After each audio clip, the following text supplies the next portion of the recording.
Hello students, आज हम unit 4 adolescence के रीडिंग सी डैडीज इंड्यूरिंग स्क्रिप्ट के रिमेनिंग पार्ट को पढ़ने जा रहे हैं। इसमें लेखिका ने बचपन में अपने पिताजी के साथ बिताए हुए क्षणों का वर्णन किया है। साथ ही साथ पिताजी से मिले लेखन कौशल को उन्होंने किस प्रकार जारी रखा है उसको भी उन्होंने इस लेसन के माध्यम से बताया है। तो पहले पार्ट में हमने देखा कि जब लेखिका 13 वर्ष की थी और उसकी बहन 8 वर्ष की थी, तभी उसके पिताजी की हार्ट अटैक से क्या हो जाती है, डेथ हो जाती है। उसके आगे की कहानी हम पढ़ें। लेखिका कहती है, along with his body our dreams too went up in flames। लेखिका कहती है कि पिताजी के बॉडी के साथ ही हमारे सपनों के स्वप्न भी चिता में जल गए। But Nindu Hrudayalu the Telugu film he had scripted with superstar N.T. Ramarao in the lead had celebrated its 100th day. लेकिन पिताजी द्वारा लिखे तमिल फिल्म निंदु हृदयालु, जिसके मुख्य कलाकार थे एन.टी. रामाराव, उस फिल्म ने अपना 100वां दिन मनाया। The producer sent some additional money to my mother for the Hindi distribution rights of the film. और उस फिल्म के प्रोड्यूसर ने मेरे माँ को अतिरिक्त पैसे भिजवाए उस फिल्म के हिंदी वितरण अधिकार के लिए। The movie was a blockbuster. Film बहुत सुपरहिट रही। And the first in its genre, और अपनी कलात्मक के लिए प्रथम थी। Daddies script became a recurring Bollywood theme. Daddy की लेख बॉलीवुड के लिए प्रथम थीम बन गई। 3 ब्रदर्स सेपरेटेड इन चाइल्डहुड। 3 भाई बचपन में बिछड़ जाते हैं। रीयूनाइटेड एज एडल्ट्स, बड़े होने पर, वयस्क होने पर तीनों आपस में मिलते हैं। अवेजिंग देयर पेरेंट्स मिसफॉर्चून्स, और अपने पेरेंट के जो दुश्मनों से बदला लेते हैं। इस तरह की जो थीम है वो बॉलीवुड के लिए पिताजी के लेख द्वारा बन गए। Another Telugu producer had visited us to offer his condolences. दूसरा तेलुगु निर्माता हमारे घर आए सांत्वना देने। He remarked roughly that my father's script for him was left half done। और उन्होंने बड़े दयापूर्ण भाव से हमें बताया कि उनके पिताजी जो उनके फिल्म के लिए लेख लिख रहे थे वो उनके लिए अधूरा ही रह गया। I know the story I told him. लेखिका कहती है कि मैं उस निर्माता से बताया कि मैं स्टोरी जानती हूँ। I could finish it for you. और लेखिका ने कहा कि मैं उसे आपके लिए, मतलब जो उसके पिताजी ने छोड़ दिए थे, अधूरा रह गया था, उसे मैं पूरा कर सकती हूँ। He looked at me with kind eyes. लेखिका कहती है कि उस प्रोड्यूसर ने बड़े ही दयापूर्ण भाव से मेरी ओर देखे। Are you sure? और बोले कि तुम पक्का हो, तुम कर सकती हो। आई नोडेड, मैं सहमति में सिर हिलाया। Daddy discussed the treatment with me. He smiled at my use of jargon. मैंने जिस भाव से उन्हें बताया उसको सुनकर वे मुस्कुराए। I completed the script for him. मैंने लेख को उनके लिए पूरा किया। My mother who had been a teacher before her marriage. मेरी माँ शादी के पहले क्या थी? एक टीचर थी।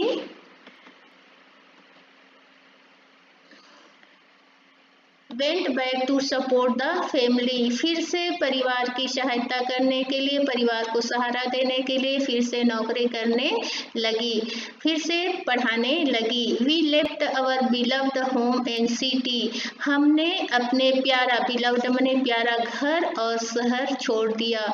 Moving to my mother's ancestral home in Bangalore, और हम माँ के पैतृक निवास में बेंगलोर चले गए। Then as the years rolled by, तब वर्ष बीतने लगे। Life mindered in different directions for Anuradha and me, जीवन विभिन्न दिशाओं में बदलने लगे, मुड़ने लगे। But our love for language and the written word stood us in good stead, लेकिन हमारे लैंग्वेज के प्रति जो प्रेम और लिखने की जो शब्द थी वो बहुत अच्छी रही। स्टडीज कंप्लीटेड, हम दोनों की पढ़ाई, दोनों बहनों की पढ़ाई कंप्लीट हो गई। Anuradha Beckham a marketing professional, Anuradha क्या बन गई? Marketing professional. While I Beckham a mathematics teacher, और लेखिका क्या बन गई? गणित की शिक्षिका। ये याद रखना है, एग्जाम में आता है। We soon had our own families, और हम दोनों के अपने अपने फैमिली हो गए, शादी हो गई। एंड चिल्ड्रन टू रेस, और हमारे बच्चे बढ़ने लगे। Even so daddies unfinished dreams lingered on, और डैडी के जो अधूरे सपने को हमने क्या रखा? जारी रखा। Both Anuradha and I continue to write, Anuradha दोनों, बोथ मतलब दोनों, दोनों मतलब अनुराधा और मैंने लिखना जारी रखा। I brought out a collection of my poem, लेखिका कहती है मैंने अपने कविता संग्रह प्रकाशित किया। While my sister published her anthology of short story and a novel, जबकि मेरी बहन अनुराधा ने अपनी क्या है छोटी स्टोरियों की संग्रह प्रकाशित किया, और नावल भी उन्होंने प्रकाशित किया। इन 2003 my entry for a horseshoe nail in the Commonwealth Broadcasting Association's short stories competition won a highly commended prize selected from 3,700 stories. सन 2003 में मेरा प्रवेश हुआ। हार्सूनेल मेरा जो लेख था वो कॉमनवेल्थ ब्रॉडकास्टिंग एसोसिएशन के शॉर्ट स्टोरी कंपटीशन में मेरे द्वारा लिखित हार्सूनेल को सम्मिलित किया गया, और मेरा जो लेख था वो क्या हुआ? उस कंपटीशन में सेलेक्ट हुआ, जिसमें 3,700 स्टोरीज मतलब थी, उसमें से उनकी मेरी जो है स्टोरी सेलेक्ट हुई। The competition was tough, competition बहुत टफ था। द जजेस इन्फॉर्म्ड मी, जजेस ने मुझे क्या किया? सूचना दिया। Your story was beautifully told and very well written, और उन्होंने कहा कि तुम्हारी स्टोरी बहुत सुंदर ढंग से कही गई और बहुत अच्छी तरह लिखी थी। अब स्टोरी क्या थी? Centred on an organ donation racket, it was set a remote Tamil Nadu village but red across the world. उनकी जो स्टोरी थी वो एक अंग डोनेट करने वाले, शरीर के अंग डोनेट करने के जो अवैध तरीका था उसके ऊपर था, जो तमिलनाडु के एक गांव के ऊपर था, लेकिन उस कहानी को पूरे संसार ने पढ़ा। A UK doctor used the story as a topic for debate among his university students। और एक यूके के डॉक्टर ने तो अपने विश्वविद्यालय के विद्यार्थियों के बीच डिबेट वाद विवाद के लिए इस टॉपिक को उन्होंने रखा था। द फॉलोइंग ईयर्स, आने वाला साल। इट वॉज अनुराधा's टर्न, आने वाला साल किसका था? अनुराधा का था। She too won a highly commanded prize for her story, उसने भी अपने स्टोरी के लिए बहुत ही उच्च प्रशंसनीय पुरस्कार जीते। Today my elder daughter Darshana Ramdev is a journalist with the Deccan Chronicle, आज मेरी बड़ी बेटी क्या है? पत्रकार है डेक्कन क्रॉनिकल का, और उसका नाम है Darshana Ramdev. She always wanted to write, वो हमेशा चाहती थी कि वो भी लिखे। My younger one Diksha studying computer science, और मेरी छोटी बेटी पढ़ाई कर रही है किसकी? कंप्यूटर साइंस की।